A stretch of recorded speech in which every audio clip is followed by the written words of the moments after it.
Have you ever witnessed a scene so shocking? The courtroom falls silent when an officer who seems invincible suddenly meets the quiet force of justice. That's when truth ignites like an unquenchable flame. With just one badge and one declaration, the old order is overturned, and the only question left is who really holds the power? If you long for unexpected turns and fierce battles of conscience, hit subscribe and join us on a journey that awakens conscience and gives voice to humanity. Gavin Klein walked briskly down the courthouse corridor, his polished leather shoes clicking sharply against the marble floor. With over a decade of service under his belt, Gavin felt a deep sense of pride. His uniform was not just a symbol of authority, it was his tool to control and dominate, especially over people he considered beneath him. For Gavin, the law was less about protecting the innocent and more about keeping the undesirable in line. Today, Gavin's job was to provide security at a crucial trial. A black man was accused of theft, and as usual, Gavin had already made up his mind about the case. They're all the same, he thought bitterly. Just criminals. Nothing more. As he strode down the hallway, his eyes narrowed at the people around him, mostly witnesses, lawyers, and court officers. But one person caught his attention. A black woman dressed in a sharp professional suit was walking toward him. She wasn't flashy, but still exuded an air of sophistication that made Gavin uncomfortable. "Watch where you're going," he snapped, his voice harsh and filled with irritation. The woman paused, looking surprised by his outburst. She simply nodded. "Sorry, I didn't mean to bump into you," she said calmly. But to Gavin, that wasn't enough. "Typical," he muttered under his breath. "You people never know your place." The woman didn't respond, but Gavin could see the faint frown on her face. This only irritated him more. He crossed his arms, standing in her path. "What are you doing here? This area isn't for people like you." She raised an eyebrow, unshaken. "I have business in court," she answered evenly, as if stating a fact. Gavin scoffed, a smirk creeping onto his face. "Let me guess," he said sarcastically. "You're here to support the defendant, right? Or maybe you're one of those people who like to shout justice whenever someone gets arrested." The woman didn't flinch at his words. Instead, she simply stood there, her eyes locked on him. The hallway grew quiet, with a few onlookers beginning to notice the tense exchange between the officer and the woman. Gavin's smirk deepened. He was in control of the situation. After all, he was a police officer, and she was just another black woman in his eyes. "You don't belong here," he said coldly. "Leave now."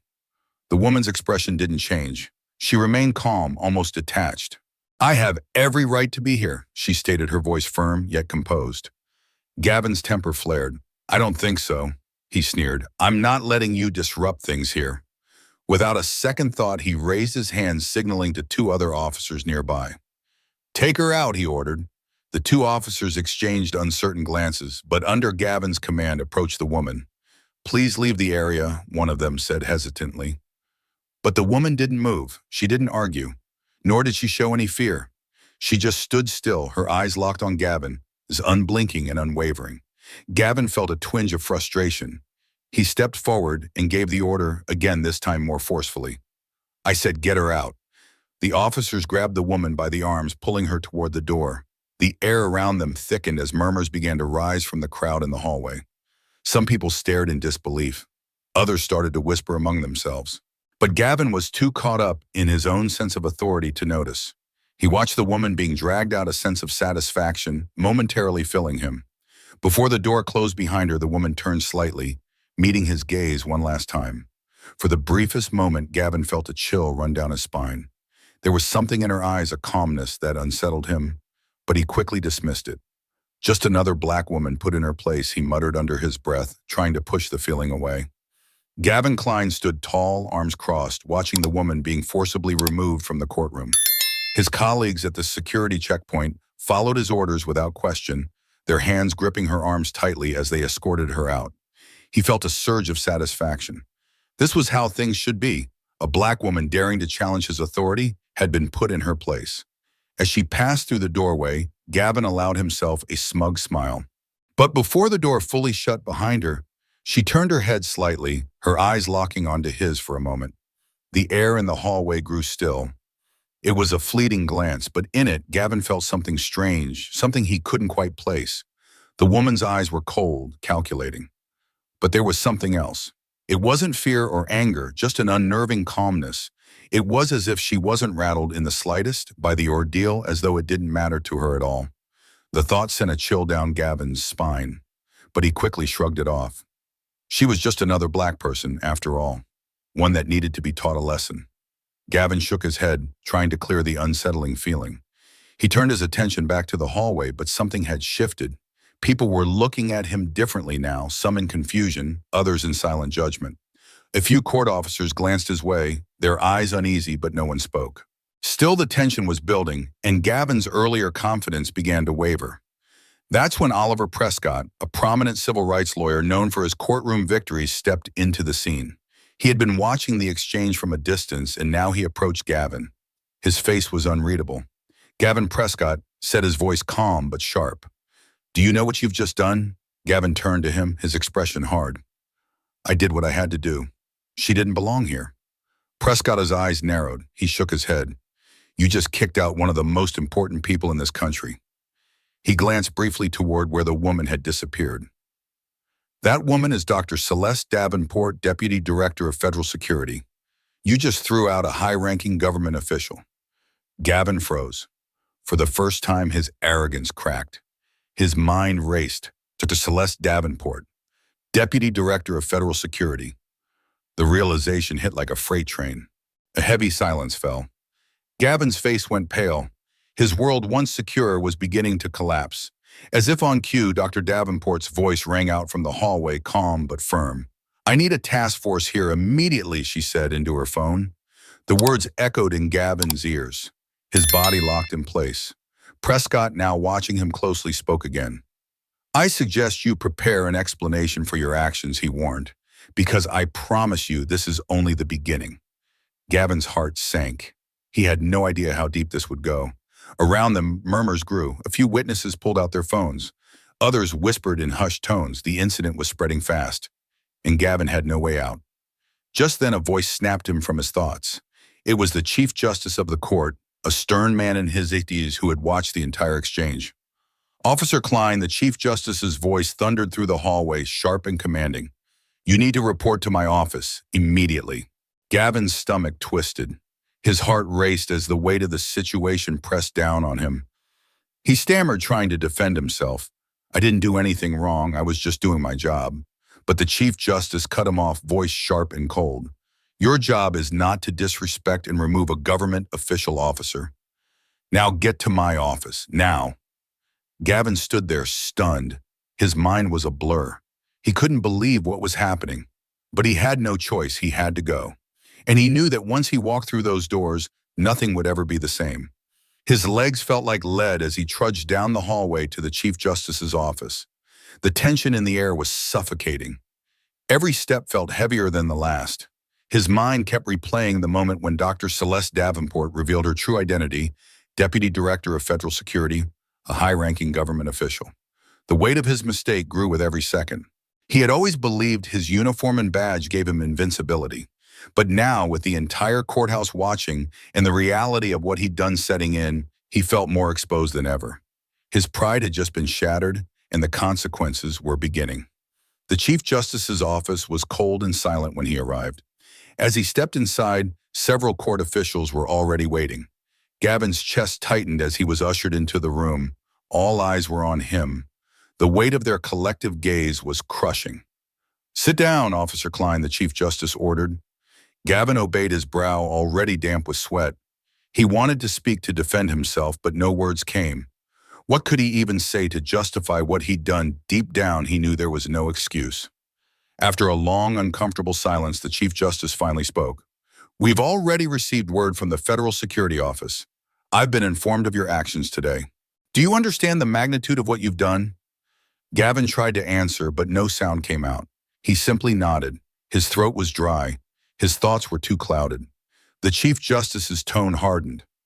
"You forcibly removed a government official. Do you understand the gravity of that?" Gavin's face flushed. He had assumed she was just another civilian.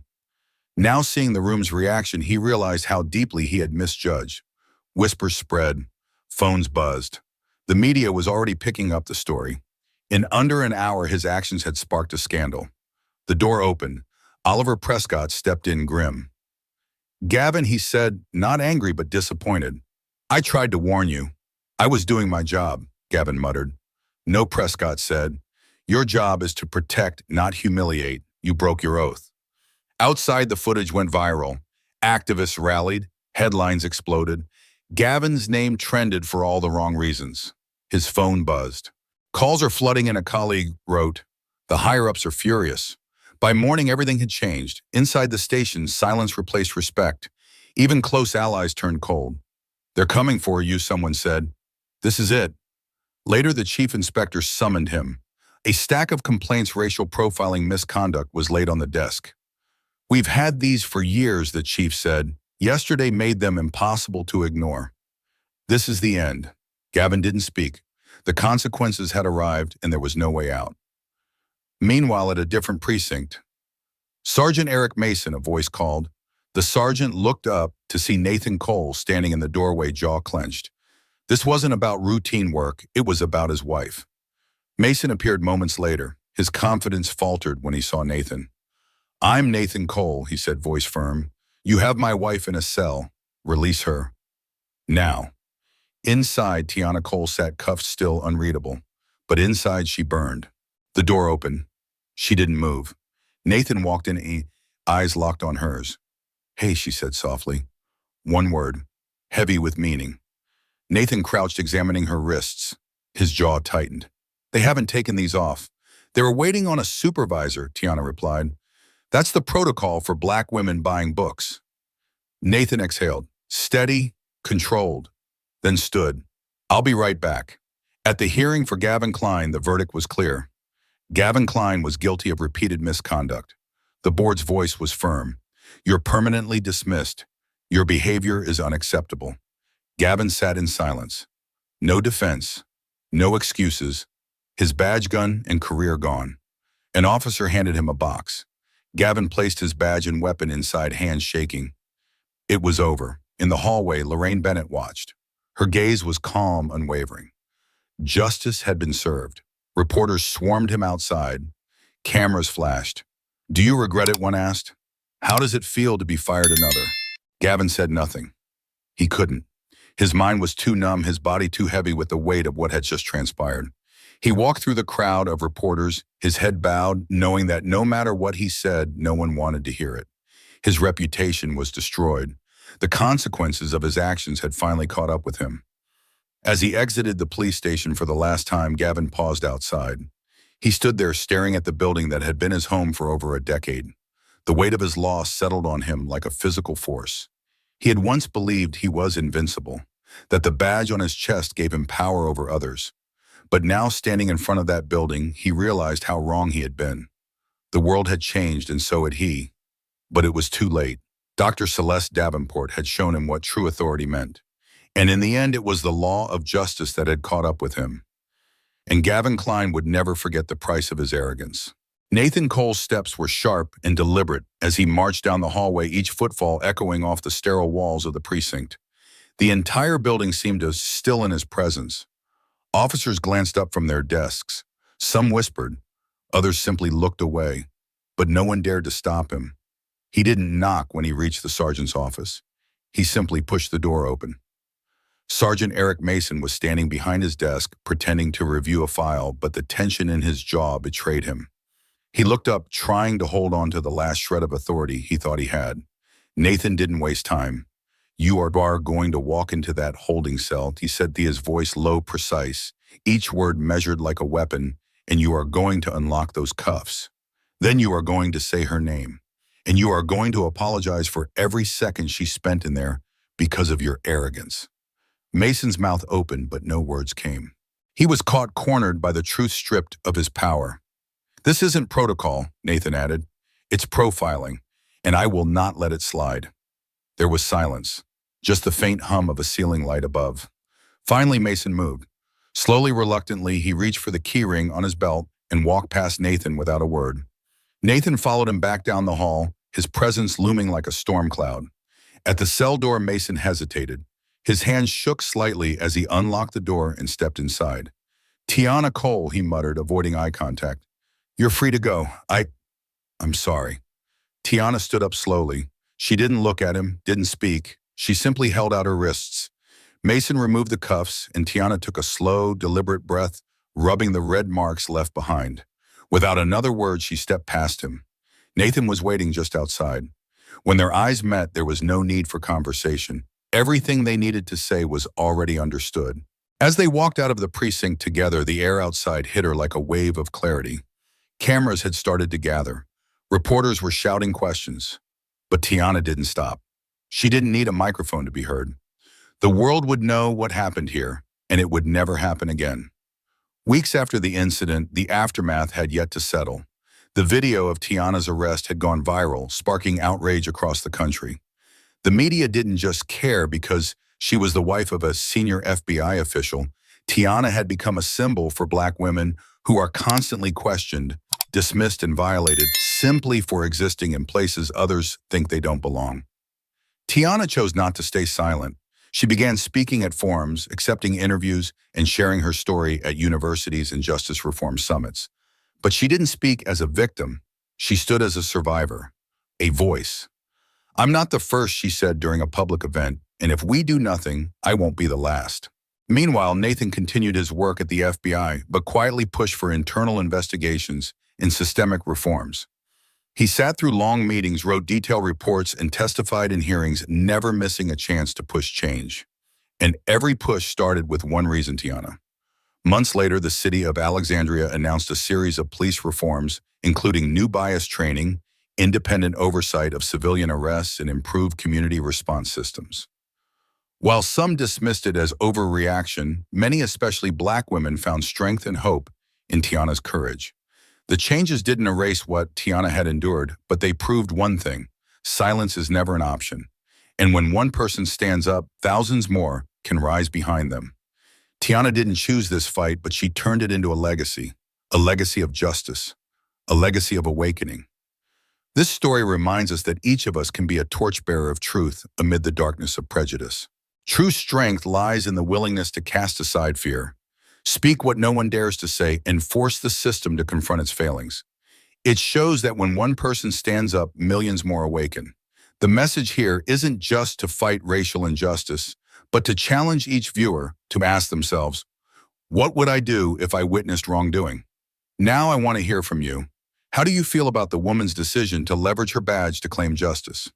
In your view, how long will it take to eradicate racism, a persistent wound have aching society for centuries? Leave a comment sharing your perspective and predict whether 2050 will mark the final chapter in the fight against bias, or if our struggle must continue beyond that year. Silence will only worsen the problem, but your voice can shift the tide. Note, this story is entirely fictional and created for the purpose of raising awareness. It highlights issues of responsibility, justice, and the importance of treating everyone with respect and dignity. We firmly oppose violence, prejudice, and injustice in all forms. Viewer discretion is advised.